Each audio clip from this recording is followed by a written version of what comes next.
Hello everyone! Today we're going to be going over chemistry of the environment for IGCSE CIE chemistry. So this review is going to be split into four sections. Firstly, water, secondly, fertilizers, thirdly, air quality and climate, and lastly, air quality and climate continued. So once again, the syllabus for each of the topics. Okay, firstly, we're going to look at water. So chemical tests for the presence and purity of water. So if we're looking at how to test for the presence of water first, then we're going to have anhydrous copper sulfate and anhydrous cobalt chloride. They're both equilibrium reversible reactions, however, they differ in quite a bit of things.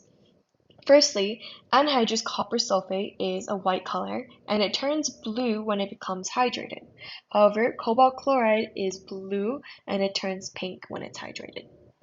Here are the equations for each of the presence tests, respectively. And moving on, we've got testing the boiling point for the purity. So we know for a fact that water boils at exactly 100 degrees Celsius. This means that if we test the boiling point of a substance and it if it boils at 100 degrees Celsius, it will be a pure substance. Impure substances boil and cool at a range of different temperatures.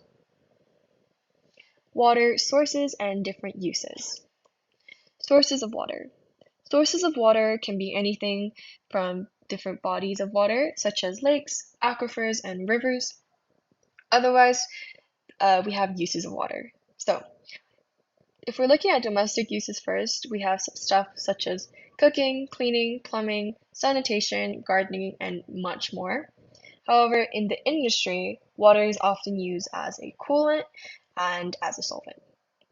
A nice fact that we need to know is that distilled water is often used in practical chemistry rather than tap water because it contains less impurities. Because impurities may impact the reliability and the accuracy of the experiment. Water treatment. So water treatment split into three different sections and steps. Firstly, sedimentation. Secondly, we have filtration. And thirdly, we've got chlorination. So in the sedimentation stage, it occurs in the sedimentation tank, and it's when large insoluble substances sink to the bottom due to chemicals. After going to the sedimentation tank, it goes through fine filter where there's a filtration stage, and this is where small insoluble substances are removed. Okay, lastly, we're going to get into chlorination. So chlorination is when chlorine is added, and this is added in order to kill microbes and different harmful microorganisms. Then it will continue to homes and factories in order for domestic and industrial use. Okay, water. So there are numerous different dissolved substances in water that are both beneficial and harmful. Some of these substances and things and chemicals can be dissolved oxygen, metal compounds, plastics, sewage, harmful microbes, nitrates from fertilizers, phosphates from fertilizers, and last but not least, detergents. Remember that this is from water from natural sources such as aquifers or rivers and lakes, etc. From these substances, numerous are beneficial, such as dissolved oxygen, because it's crucial for aquatic life, for fish, for plants, etc. And some metal compounds and other minerals are essential for life. Harmful substances. Some metal compounds are toxic, such as lead compounds. Some plastics and microplastics may harm aquatic life. And sewage contains harmful microbes, which can cause disease. Nitrates and phosphates lead to deoxygenation of water and damage to aquatic life. This is a process of eutrophication, but this has now been removed from our syllabus. Next, we've got fertilizers. Different types of fertilizers. So there's two different types of fertilizers. Firstly, being synthetic fertilizers. Secondly, natural fertilizers. If we look at natural fertilizers first, we've got things such as dead animals, urine and feces, food leftovers, and linking to that, plant compost, as well as manure from animals. Next, we've got synthetic fertilizers. Synthetic fertilizers, we've got things such as NPK fertilizers, ammonium salts, nitrates, ammonia, phosphates. And yep. So here we've got both ammonia and ammonium. We remember that ammonium is the ion and ammonia is the compound. Ammonia is often obtained by the Haber process, which is basically a reversible reaction between nitrogen and hydrogen in this equation. And the different conditions that we need are an iron catalyst, 450 degrees Celsius, and 200 atmospheric pressure. Moving on to NPK fertilizers. So NPK fertilizers are used to provide plants with nitrogen, phosphorus, and potassium. They all play essential roles in plant growth and plant development. Firstly, nitrogen. So nitrogen is basically used to make proteins in plants. This means that it helps with creating healthy and green leaves and foliage. Nextly, phosphorus. They're for strong roots and blooms. Last but not least, we've got potassium, which is for healthy and plant growth. Third unit, air quality and climate. So in this air quality and climate, we're going to be looking at the composition of clean, dry air in the atmosphere. So we've got nitrogen with majority, and in first place, we've got 78%. Next, we've got oxygen, essential for life processes, with 21%. Nextly, we've got argon and other noble gases, which make up 1% of our atmosphere. And then last but not least, we've got carbon dioxide, which makes up 0.04%. Okay, so carbon-containing gases. We need to know the production and also the impacts of these gases. Soot.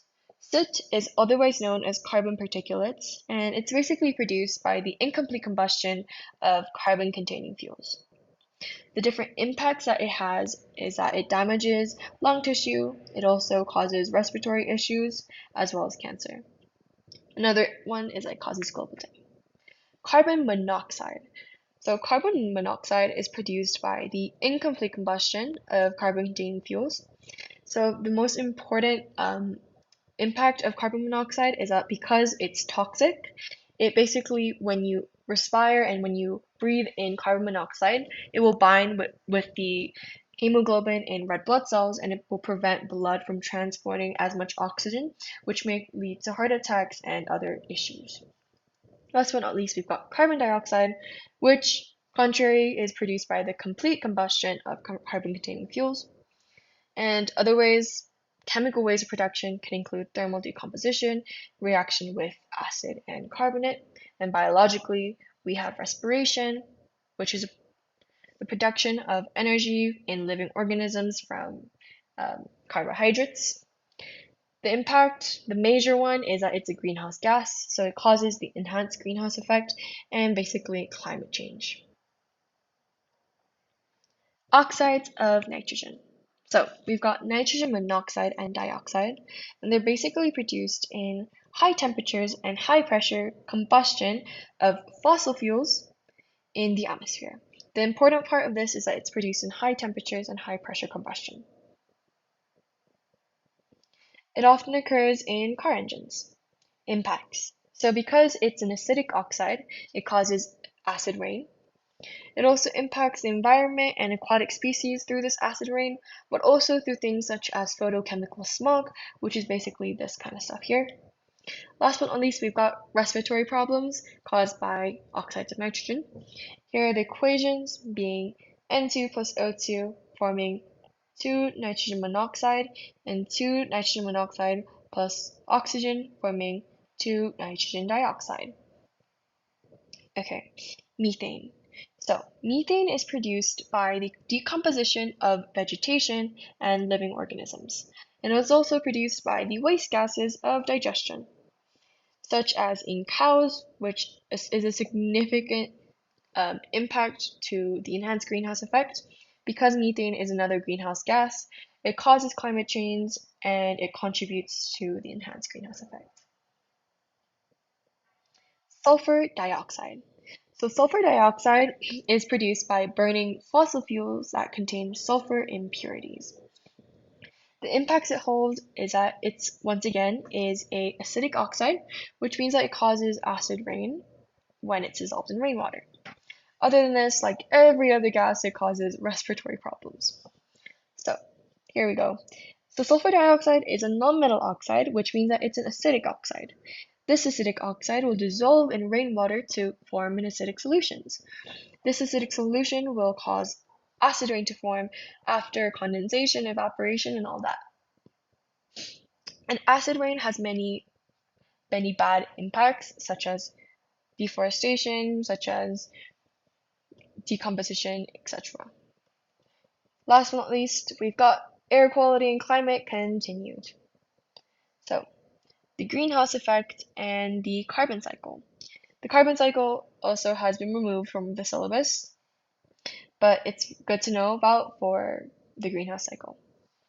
So, the greenhouse effect. Firstly, the Earth is surrounded by a layer of gases called the atmosphere. And the Earth receives electromagnetic radiation from the sun, being visible, UV, and infrared radiation. And the Earth will absorb some of the radiation, and some of the radiation will be radiated back into space. However, some infrared radiation is absorbed by the atmosphere by the greenhouse gases. The greenhouse gases are naturally occurring gases. However, the enhanced greenhouse effect is when more greenhouse gases are present due to more burning of fossil fuels and other human activities. This means that more heat is trapped, which causes the greenhouse effect to occur. There are numerous impacts of enhanced greenhouse effects, some being the extinction of species, rising sea levels, extreme weather, crop failure, drought, soil erosion, deforestation, and so much more. Here is the carbon cycle for reference. Okay, different strategies to reduce and mitigate the effects of environmental issues. So, if we're starting off with climate change, there are different ways such as planting trees or afforestation, reduction in livestock farming. As we said earlier, waste gases produced by digestion are often huge contributors to the enhanced greenhouse effects. Next, decreasing the use of fossil fuels and switching to things such as renewable energy, which don't produce any harmful gases. And there we go. Next, acid rain.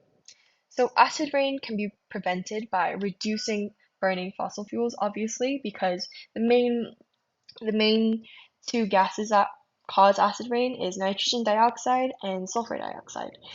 So we use catalytic converters in vehicles that reduce the emissions of sulfur dioxide, and also by using low sulfur fuels and flue gas desulfurization with calcium oxide. Okay, whatever that is. Catalytic converters. So a catalytic converter converts toxic gases released by a car's engine into harmless gases by adsorbing. This is the key, adsorbing the gases, which means that it doesn't absorb it, but also reflects it back. In a chamber, it's like a honeycomb chamber with different catalysts such as palladium, rhodium, and platinum. So this is the equation we get by our syllabus, which is that carbon monoxide reacts with nitrogen monoxide to form carbon dioxide and nitrogen.